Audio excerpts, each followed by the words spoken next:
The Magic Finger by Roald Dahl, Part 4.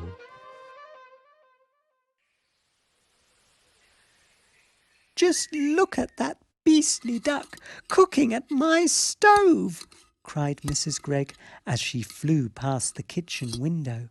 "How dare she? And look at that one holding my lovely gun," shouted Mr. Gregg. "One of them is lying in my bed," yelled William, looking into a top window. "And one of them is playing with my electric train," cried Philip. "Oh dear," said Mrs. Gregg. "They have taken over our whole house. We shall never get it back. And what are we going to eat?" "I will not eat worms," said Philip. "I would rather die." "Or slugs," said William. Mrs. Gregg took the two boys under her wings and hugged them. "Don't worry," she said. "I can mince it all up very fine, and you won't even know the difference. Lovely slug burgers, delicious worm burgers." "Oh no!" cried William. "Never," said Philip. "Disgusting," said Mr. Gregg. "Just because we have wings, we don't have to eat bird food. We shall eat apples instead. Our trees are full of them. Come on." So they flew off to an apple tree. But to eat an apple without holding it in your hands is not at all easy. Every time you try to get your teeth into it, it just pushes away. In the end, they were able to get a few small bites each, and then it began to get dark. So they all flew back to the nest and lay down to sleep.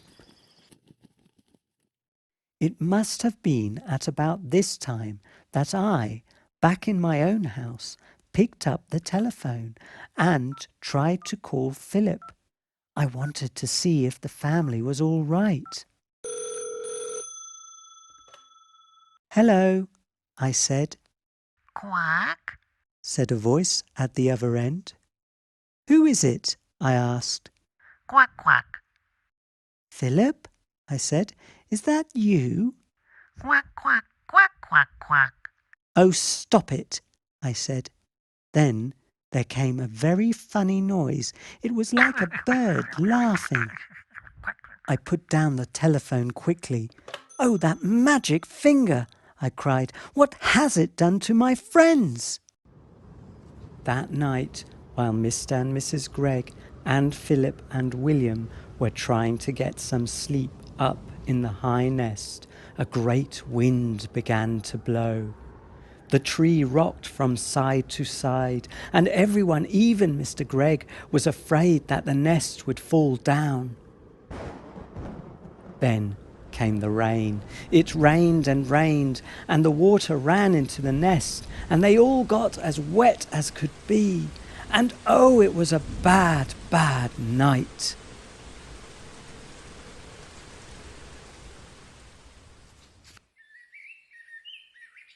At last the morning came, and with it the warm sun.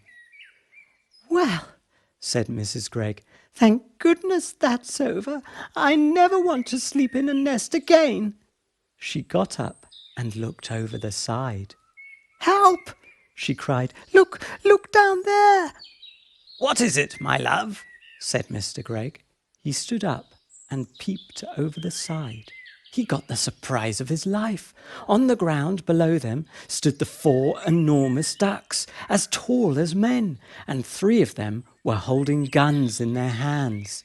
One had Mr. Gregg's gun, one had Philip's gun, and one had William's gun. The guns were all pointing right up at the nest.